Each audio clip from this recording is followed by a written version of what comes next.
what's up? My name is RevAntonyBogdon, also known as the Xtreme one. And I want to come to you today with something a little personal. I want to open up a little bit about my past. I come to realize a lot of you may know me, a lot of you may not know me. So I want to let you all in on what made me who I am, what made me the man I am, the preacher I am, how God really pulled me and called me, not just into ministry, but into the type of ministry, the style of ministry, into the walk that I have with Him. You see, first off, a little background story about me. I was raised in a very traditional Christian home.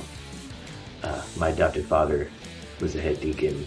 My adopted mother was the pianist. Together, along with his family, they had a Southern gospel group. So I grew up in and out of churches my entire life. Like, I seriously have been to church more times than a lot of pastors have been, not just on Sunday, but every day of the week. And I grew up that way. So I've always known who Jesus was. I always knew the stories. I gave my heart to Christ when I was 7. So I grew up in a Christian home as a Christian, but I never really put too much into it. I never really cared. I was fine with the fact that my salvation was set. I was good with that. Fast forward, freshman year of high school, I decide what I want to do with my life. I've got a goal, I've got a plan. It involves me moving to Canada.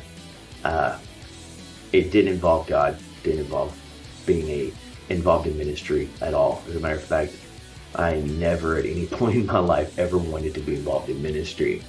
Well, my freshman year, I started making moves towards this goal, towards this dream of mine.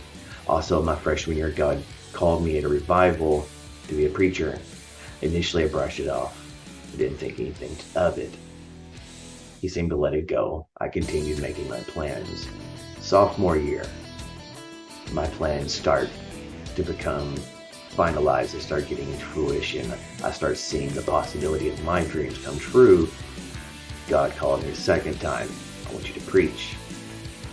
Brushed it off again. This time, God was a little more hesitant, but for the most part, felt like I got away scot-free from preaching. Junior year, everything's laid in place. April 5th, 5 days before my 17th birthday, I was meeting with the recruiter from the National Guard. I was going to sign paperwork. He was going to hold them until that Friday, April 10th, my 17th birthday, turned it in. I was going to spend a couple years in the Guard, save up money, make my move to Canada. During my junior year also, God really hit home. I want you to preach. Only this time, He wasn't letting no go. He was really just driving it in. Wasn't letting it slide this time. So I came up with a plan. I told my church, I'm going to be a preacher. They wanted me to preach April 11th that year. First time they were going to license me into ministry. And I was going to play the good little preacher for a couple years. So I got involved in the National Guard. And I knew military, I wouldn't have a whole lot of time to preach, so I wasn't worried about that. And I was convinced if I could just make it to Canada, if I could make it across that border, God would leave me alone. He quit chasing me. For some reason, I was convinced He respected border laws. So April 5th rolls around. I get up at 11:30 that morning. Itinerary was, I was going to pick up my best friend. We were going to hang out. I was going to sign my papers. It was the first day of spring break my junior year. I was going to have a good time. 11:45, I'm on my way to pick up my friend. And exactly 3 miles from my driveway, a pickup truck was in my lane, forced my car to fishtail. My car flipped upside down, and I went down a 60-foot embankment. And my side of the car wrapped around a tree. Now, I remember when my car spun around, everything just kind of went slow motion. I literally locked eyes with this guy in the rearview mirror. Like, he saw me. We saw each other, and he kept going. I remember looking at my passenger side window and seeing that I was going to wreck. And then I remembered as my car started to tip, and we see just how steep and just how far down this embankment went. And I remember the only thought that went through my mind was, I'm going to die. So I gripped my steering wheel, I closed my eyes, and I embraced for what was about to happen. It seemed like an eternity going down the hill, and the impact was the most intense feeling I ever felt in my entire life. I sat there for a few minutes. before I did my seatbelt. And of course, my car is upside down, so I fell down onto the top of the car. I had to dig glass out of my eyes. I look around and I see that all windows were intact except for the ones wrapped around the tree, which was my 2 windows. I listened to a Christian radio station in my car, and my car was dead, but the Christian music was playing. And the band FFH, stands for Far From Home, has a song, One of These Days. It talks about how amazing it's going to be when we get to go home to heaven. And the song just, it sounded so beautiful. And I was done. I was done trying. I knew that my time had come. My legs were going numb. I was starting to get cold. I would later find out in the hospital that I was going into shock when I got to the hospital. I folded my arms, laid my head down, and I gave up. And it was at that moment that everything around me died. The wind quit blowing.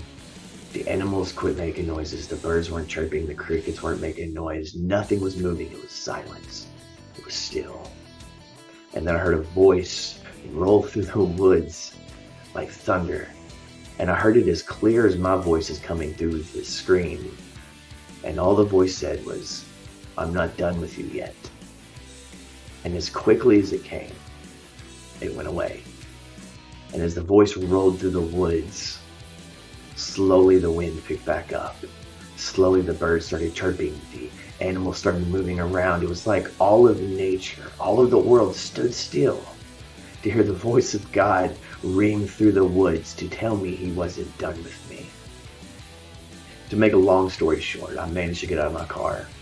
I go to stand up to walk up a hill that was at a ridiculous incline. And I couldn't make it up the hill. I couldn't stand. So I fall to my knees. I look up. And my prayer was simple. Don't let me go out like this. There was no God. There was no amen. Just that simple. I stood up and I walked up this hill. And I walked up and my hands never touched the ground. Now where I live, where my wreck was, it was about a 4-mile dead zone. Cell phones didn't work. I was right in the heart of it. It was a back road, country road. Nobody ever drove there. My neighbor, he was a semi driver. He was gone months at a time. When I get to the road, I fell face first, like somebody dropped me, saying this is far enough. Ironically, my neighbor was driving by. He was home. One of the few times he was home. He stops. He freaks out. He wants to go get my family, but he didn't want to leave me alone. About that time, an elderly couple stopped. They told him to go ahead and get my mom. He drives off. The gentleman lays at my feet to keep me from struggling to stay on the hill. Not long after my neighbor left, an off-duty nurse stopped. She was heading home from work. All these things lined up. Eventually, the ambulance got me. They took me to the hospital. And I would later find out that the doctors didn't expect me to live past that Wednesday. 3 days. They gave me 3 days to live. I spent all week telling them, I've got to get out of here by Sunday. I have to preach Sunday. It is my first time preaching. I have to preach. And all I kept hearing was the church will understand. The church will understand. And I kept telling them, God won't. I made a commitment to God. I have to follow through. You see, in those 3 miles, I'd lost everything I wanted, everything I dreamed of. And somewhere in those 3 miles, I learned the most important thing in life. It's not about dreams. It's not about my goals. It's not about my personal thing. The most important thing in my life was serving a God. Serving a God that took the time to silence nature and speak to me. Speak to me. A no-name boy from the middle of nowhere in Western Kentucky. And he took the time to not just talk to me, but to carry me up a hill, to lay all these things in line to make sure I made it to the hospital fine. I found out I fractured the 8th lowest vertebrae in my back. Doctor said I was looking at least 3 weeks of physical therapy and rehab before I was released. My doctor worked out of his car because he worked at 2 different hospitals. He showed up on April 8th. And he walked with me. It is only the second time I've walked since my car wreck. I was in a full turtle back brace. He walked with me around the hospital floor, told me I walked too good to qualify for rehab. I was going to be released on April 10th. That year, in 1999, on my 17th birthday. April 10th, I walked out of the hospital wearing a full turtleback brace. My dreams of joining the military, my dreams of doing what I wanted to do, which was involved in sports, was gone. Nothing I dreamed of was within reach anymore, out the window. I spent so much time focusing on my dreams that I didn't care about school. I didn't try in school. So any chance of a scholarship was out the window as well. I walked out of the hospital realizing two things. One, I wasn't going to follow my dreams anymore. Two, the only chance I had at life was serving God. You see, I tell this story because I want you to realize some important factors. I spent the majority of my high school running from God, doing everything I could to avoid his call, to avoid his voice, to get away from his reach. And I was convinced if I made it to Canada, and I don't know how much you know about geography, but Kentucky and Canada, pretty far apart. I made it 3 miles out of my driveway. 3 miles. But it didn't matter how hard I fought, how far I ran. God was there at the moment I needed him the most.